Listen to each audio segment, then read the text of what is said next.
ஹெல்தியான carrot beans கூட்டு குழந்தைங்க கூட விரும்பி சாப்பிடுவாங்க. வாங்க எப்படி செய்யலான்னு பார்க்கலாம். அடுப்பு ஃபஸ்ட்டு ஆன் பண்ணிக்கோங்க. ஆன் பண்ணிவிட்டு குக்கர் எடுத்து அடுப்பில் வச்சுக்கோங்க. 2லேருந்து 3 ஸ்பூன் எண்ணெய் ஊற்றிக்கோங்க. நீங்கள் என்ன எண்ணெய் யூஸ் பண்ணுறீங்களோ அந்த எண்ணெயை ஊற்றிக்கலாம். 2லேருந்து 3 ஸ்பூன் ஊற்றிக்கோங்க. ஊற்றிட்டு எண்ணெய் நல்லா காஞ்சதுக்கப்புறமா கடுகு போட்டுக்கோங்க.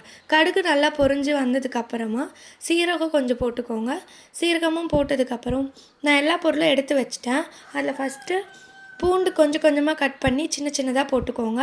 பூண்டு போட்டதுக்கப்புறமா உடனே வெங்காயமும் போட்டுக்கோங்க. வெங்காயம் ஃபுல்லாக போட்டதுக்கப்புறம் நல்லா வதக்கி விடுங்க. வெங்காயம் நல்லா ரொம்பவும் வெந்துடாமல் கரெக்டான பதத்தில் இருக்கணும். இந்த மாதிரி வெங்காயம் வந்ததுக்கப்புறமா பச்சை மிளகாய் போட்டுக்கலாம். பச்சை மிளகாய் அதிகமாக போட்டுறாதீங்க, 2 போதும். கூட்டு காரமாக இருந்தால் நல்லா இருக்காது. ஸோ 2 பச்சை மிளகாய் போட்டுட்டு கருவேப்பிலை ஒரு கொத்து எடுத்து போட்டுக்கோங்க. போட்டு நல்லா வதக்கி விடுங்க. வதக்கி விட்டதுக்கப்புறமா சின்ன ஸ்பூனில் 2 ஸ்பூன் மஞ்சள் தூள் போட்டுக்கோங்க. இதை நல்லா போட்டு நல்லா வதக்கி விடுங்க. எண்ணெயிலே மஞ்சள் தூள் ஸ்மெல் போனால் தான் பச்சை வாசனை வராமல் இருக்கும். இது நல்லா போட்டு வதக்கி விட்டுட்டே இருங்க. அடுப்பு இந்த டைமில் ஸ்லோவில் வச்சுக்கோங்க, இல்லைனா தீஞ்சிரும். வெங்காயம் போட்டதுக்கப்புறமா சிறுபருப்பு நல்லா ஊற வச்சுருக்கோம். 1/2 hour கழுவி ஊற வச்ச சிறுபருப்பு சின்ன கிளாஸில் 2 கிளாஸ் போட்டிருக்காங்க. அதை போட்டு நல்லா அதை வதக்கி விட்டதுக்கப்புறமா கேரட்டும் பீன்ஸும் அரிஞ்சு வச்ச எல்லாத்தையும் எடுத்து ஆட் பண்ணிக்கோங்க. இதையும் எல்லாத்தையும் ஒரே டைமில் போட்டு நல்லா வதக்கி விடுங்க. எல்லா இடத்துலையும் பருப்பும் தனியாக நின்றுடாமல் காய் தனியாக நின்றுடாமல் நல்லா வதக்கி விட்டுக்கோங்க. ஸோ இப்படி வதக்கி விட்டதுக்கப்புறமா உப்பு போடுங்க.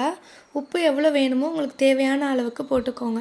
நான் ஒரு 2 ஸ்பூன் போட்டிருந்தேன், சின்ன ஸ்பூனில் 2 ஸ்பூன் போட்டு இதையும் நல்லா வதக்கிக்கோங்க. இல்லைனா திட்டாக உப்பு நின்றுடும்.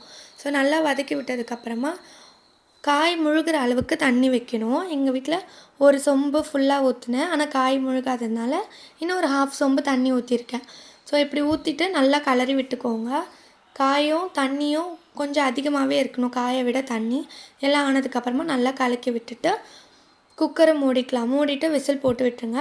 2லேருந்து 3 விசில் வரட்டும். இது வெந்துகிட்டே இருக்கிறதுக்குள்ளே அடுத்து பார்க்கலாம். காஞ்ச மிளகாய் 2, கருவேப்பிலை, தேங்காய் இதெல்லாம் எடுத்து வச்சுக்கோங்க. சீரகம் ஒரே ஒரு இதில் போட்டு சீரகத்தை நல்லா வறுத்து எடுத்துக்கலாம். சீரகம் நல்லா வரும்போது கருவேப்பிலை எடுத்து போட்டுக்கோங்க. நம்ம எடுத்து வச்ச கருவேப்பிலை, காஞ்ச மிளகாய் 2மே போட்டுக்கோங்க. காஞ்ச மிளகாய் ஃபஸ்ட்டு போட்டு வதக்கிக்கோங்க. நல்லா வதங்கினதும் காரம் ரொம்ப அதிகமாக தெரியாது. அதுக்கப்புறமா கருவேப்பிலை இதையும் போட்டு நல்லா வதக்கி விட்டுக்கோங்க. இப்படி வந்ததுக்கப்புறம் நல்லா பொன்னிறமாக மொறுமொறுன்னு வந்துடும். அப்போ அடுப்பை ஆஃப் பண்ணிக்கோங்க. இது எல்லாத்தையும் தேங்காய், கருவேப்பிலை, காஞ்ச மிளகாய், சீரகம் வறுத்து வச்சுருந்தா இது எல்லாத்தையும் ஒன்றா போட்டு ஒரே ஒரு சுற்று மிக்சியில் சுற்றி எடுத்துக்கிட்டிங்கன்னா இது போல் வந்துடும். இது மாதிரி நல்லா கொரன்னு இருக்கணும், ரொம்ப இதுவாகிடக்கூடாது. இந்த மாதிரி ஆனதுக்கப்புறமா இப்படியே வச்சுட்டு 2 விசில் வந்ததுக்கப்புறம் குக்கர் ஓப்பன் பண்ணி பார்த்தீங்கன்னா கூட்டு இப்படி தான் இருக்கும். இதை நல்லா கலந்து விட்டுக்கோங்க. கலந்து விட்டதும் நம்ம அரைச்சி வச்சுருந்த தேங்காய்லாம் இருக்குல்ல, அதை எடுத்து இந்த டைமில் சேர்த்துக்கோங்க. அடுப்பை சிம்மில் வச்சுக்கோங்க.